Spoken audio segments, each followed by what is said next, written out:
Hi hello எல்லோரும் நல்லா இருக்கீங்களா? இன்றைக்கி நம்ம என்ன ரெசிபி பார்க்க போகிறோன்னா கொள்ளு குழம்புங்க. ஆமாங்க, நான் ஏற்கனவே சொன்ன கொள்ளு குழம்பு ரெசிபியோடு வந்திருக்கேங்க. அதுக்கு முன்னாடி நம்ம சேனலை இப்போ தான் முதல்ல பார்க்குறீங்கன்னா நம்ம சேனலை சப்ஸ்கிரைப் பண்ணிக்கோங்க.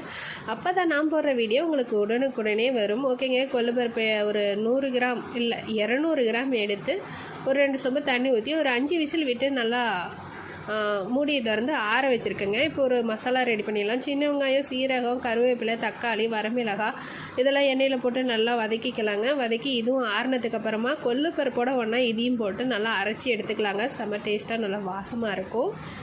இப்போ பார்த்திங்கன்னா ஒரு பெரிய எலுமிச்சம்பழ சைஸுக்கு புளி எடுத்து ஊற வச்சுங்க. அதை இந்த அரைச்சி அந்த கொள்ளுப்பருப்போட ஒன்றா கரைச்சி ஊற்றி இப்போ குழம்பு ரெடி பண்ணிடலாங்க. ஒரு பாத்திரத்தில் எண்ணெய் ஊற்றி கடுகு, கடலைப்பருப்பு, உளுத்தம்பருப்பு, வரமிளகாய், சின்ன வெங்காயம் கண்டிப்பாக போடுங்க, சூப்பராக இருக்கும். ஒரு 2 கொத்து கருவேப்பிலை இதெல்லாம் போட்டு நல்லா வதக்கிக்கோங்க. இப்போ பார்த்திங்கன்னா நம்ம கொள்ளு பருப்பு குழம்பு ரெடி பண்ணியிருக்கோம்ல, ஏற்கனவே கொள்ளு சட்னி நான் இதிலேருந்து எடுத்துட்டேங்க. எடுத்துகிட்டு தான் புளி கரைச்சி ஊற்றி கொள்ளு குழம்பா ரெடி பண்ணியிருக்கேன். இப்போ இந்த வணங்கின இந்த வெங்காயத்தோடு ஒன்றா அந்த குழம்பு ஊற்றி நல்லா கொதிக்க விட்டு எடுத்தோம்னா சுவையான கொள்ளு குழம்பு ரெடிங்க.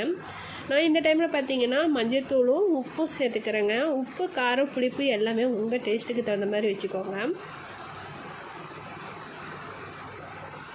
பாருங்கள், நல்லா நுரக்கட்டி வருது. இந்த டைமில் நான் கொத்தமல்லி இலைகளை தூவி நல்லா கொதிக்க விட்டு எடுத்தேன்னா சுவையான கொள்ளு குழம்பு ரெடிங்க. இது குழம்பு பார்த்திங்கன்னா ஆறுனதுக்கு அப்புறம் சாப்பிட்டிங்கன்னா தாங்க சூப்பராக இருக்கும். சூடாக சாப்பிட்றத விட ஆற வச்சு சாப்பிட்ணுங்க, அப்போ தான் ரொம்ப டேஸ்ட்டாகவும் இருக்கும். என்னுடைய சேனலை நீங்கள் இன்னும் சப்ஸ்கிரைப் பண்ணலைன்னா சப்ஸ்கிரைப் பண்ணி கொஞ்சம் சப்போர்ட் பண்ணுங்கள். அப்போ தான் நாங்கள் போடுற வீடியோ உங்களுக்கு உடனுக்குடனே வரும். ஓகேங்க, கொள்ளு குழம்பு ரெடி ஆகிடுச்சு. நம்ம சேனலில் கொள்ளு சட்னி எப்படி ஆடுறங்கிற வீடியோவும் இருக்குது. அதை தொடர்ந்து பார்த்தீங்கன்னா தட்டைப்பயிர் ரசம் எப்படி வைக்கிற ரெசிபியும் போட்டிருக்கேங்க. மறக்காமல் சப்ஸ்கிரைப் பண்ணிவிட்டு பாருங்கள். ஓகேங்க, பாய்.